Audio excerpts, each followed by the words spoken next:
For Reaper Metal Productions, I am Adam of Unbaptized Records, here to make a brand new video for you for this week. And today's video, I'm going to talk about the different media formats of music, physical formats, why I like them, why I don't, rank them from least favorite to most favorite, and go through exactly what I think of each one, pros and cons. I'm only going to talk about today tapes, CDs, LPs, and 7 inches because those are the only formats I have, and for the most part, that's it, unless you consider the 8-track, which is pretty obscure at this point. I don't own any, and I know some bands put them out as pretty much novelty items, but that's really it. And then I'm also going to touch on the unphysical format of digital. I will explain my opinions on digital a little bit, but for the most part, I'm just talking about the physical formats. So without any further ado, from least to most favorite, I'll start out with tapes. So the thing with tapes that I really don't like is that even the modern manufactured tapes, for the most part, don't seem to be of very great quality.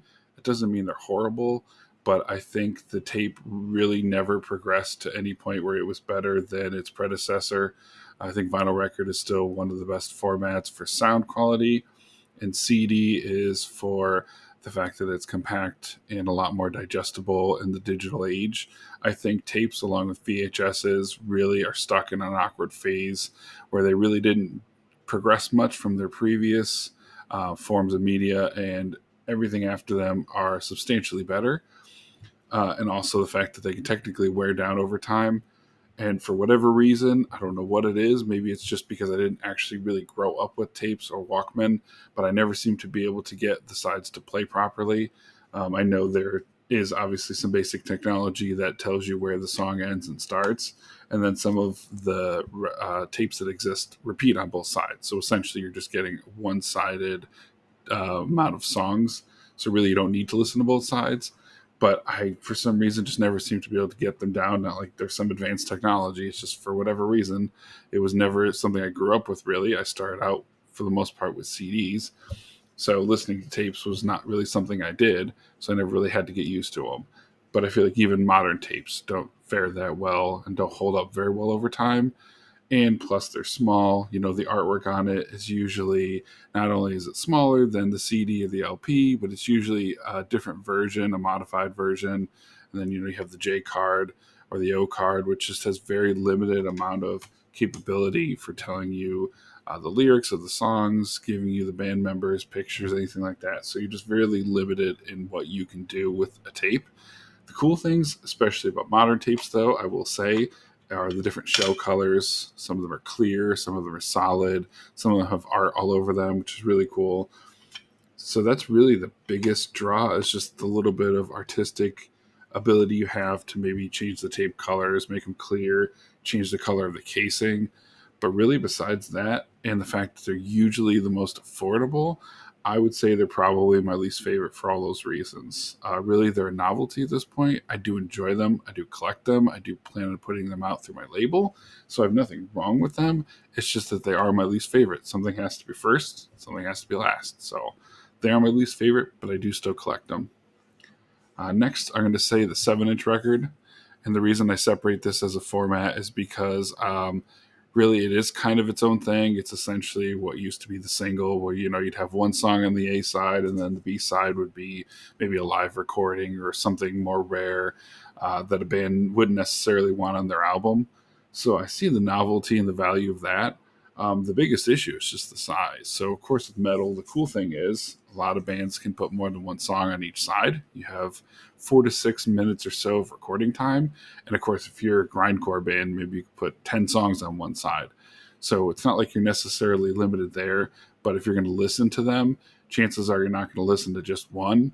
You know, you're going to listen to 10 or 15 of them. So you got to line them all up. You need to make sure that you just have the space and the patience to go through them, unless you have one of the machines where, of course, you can actually flip through them like a jukebox. Otherwise, you're just taking them off, flipping them over. You have 4 to 6 minutes, and then you're replacing it for the next one. So that's sort of the downside. But the nice side is that you have a lot of things that are rare. Like I said, you don't normally have songs that are on the albums that are on 7 inches. That's kind of the point. You might have a rare recording like, okay, my favorite band, obviously with the shirt, you can tell by now, Cal Decapitation. they have no live recordings as far as I know, at least that are official. So this 7-inch came out by accident. They were repressing their album, Humanure, and the song, The Earthling, got cut off by accident. Normally it's a double LP.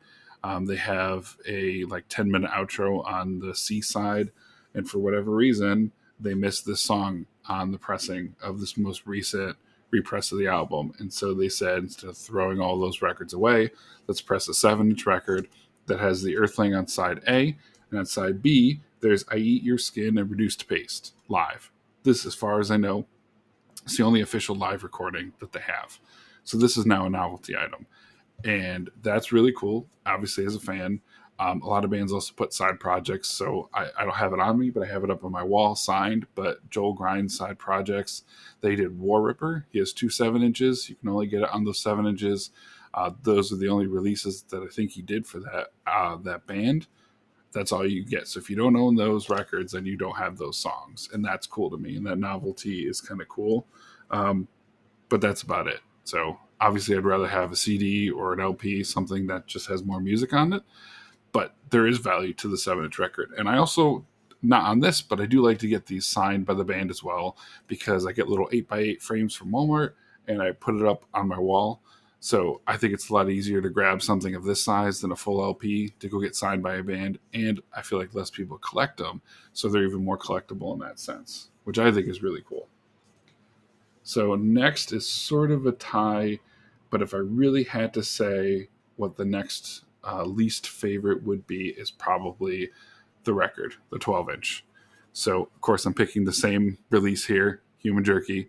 I love the fact that the art is huge. You can see there's band photos on the back. A lot of these will have inserts. Just really cool full color art. Something you can stare at, something you put up on your wall. Everyone knows you're a music collector when you have a vinyl record. Sometimes if you own CDs or, of course, just digital, you could be a fan, but maybe not a super fan. But when you start owning LPs, anyone sees your collection will know immediately that you're a fan of music. So obviously being able to look at the record while you're playing it, having it spin. My favorite aspect are the color records, honestly, the fact that it's a collectible now, the fact that they're usually pretty rare. Especially metal records, they're not producing tens of thousands of them. They're only producing sometimes hundreds. So a certain pressing of a certain color could be limited to 100 or a couple hundred. That makes it more collectible. That makes it fun to listen to. And then you get to pick variants that you want. Maybe you want a black vinyl, a color vinyl, and a picture disc.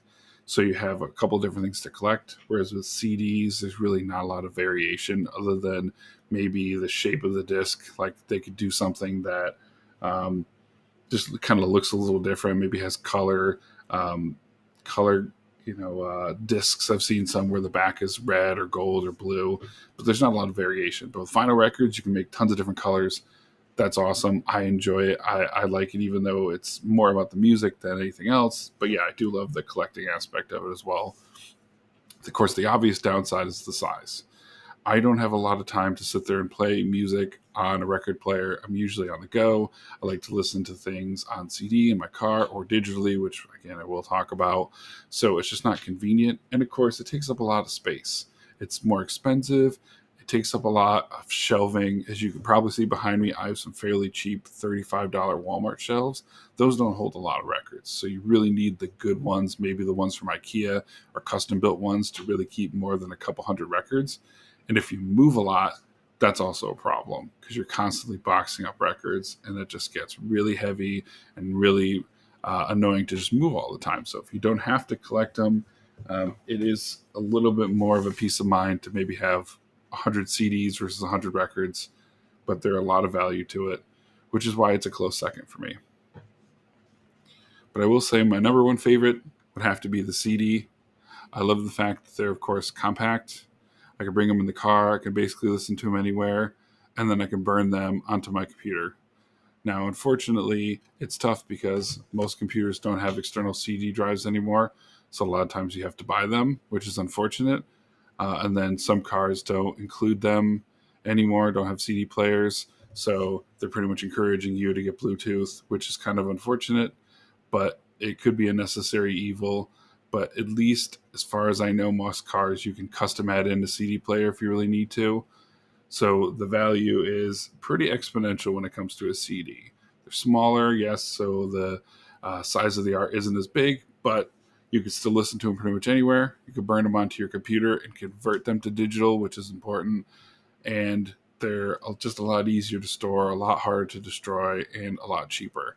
So it's a lot more convenient to have 1,000 CDs than even a couple hundred records. So I generally like CDs the most. That's just the highest value for me, and the price is only a little bit above the tape, about half of the cost of a record. So it just makes it so much easier to buy, to store, to listen to. And as far as I know, they're not going to go anywhere anytime soon. I think people are always going to buy physical media. So whether you pick the tape, the CD, 7-inch records, whatever, physical media will always exist. The only thing is, I do see value in the digital music. I do see some value in having Spotify. I'm not a big fan of it, but I do pay for it every month. It's just a convenience.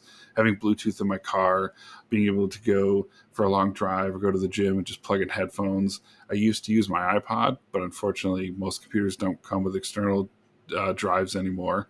iTunes isn't supported, and the iPod is obsolete. So getting my old one to work is essentially impossible. Uploading new music is a task, and it's like, okay, I'll just use either Spotify or YouTube. So digital music is a good backup, but it's not a primary. I think physical will always be beneficial. I know there's a lot of benefits to digital. So even if you do buy a physical piece of media from Bandcamp, a lot of times you get one song digitally first, and then when the album comes out, while you're waiting for it to ship to you, you get the full album digitally, which is nice. You also get a lot of times digital download cards in LPs and sometimes in tapes, which is nice. So you still have that backup, but that's what I see it as. No more than a backup. Owning the physical music is number one. Being able to back it up digitally is number two. So at the end of the day, owning physical media is always going to be the most important thing to me. And CDs are probably always going to be my favorite, but everything else is definitely important to me. So even though I did trash on tapes and on the 7-inch record a decent amount, I do still own a bunch and I do still appreciate them and will always care about them more than digital media. So I want to know what you guys think. Let me know in the comments what your favorite format, least favorite format is. Do any of you still collect 8 tracks for any reason? Is there a format that I kind of missed or glossed over? Let me know what you think, and I'll see you in the next video.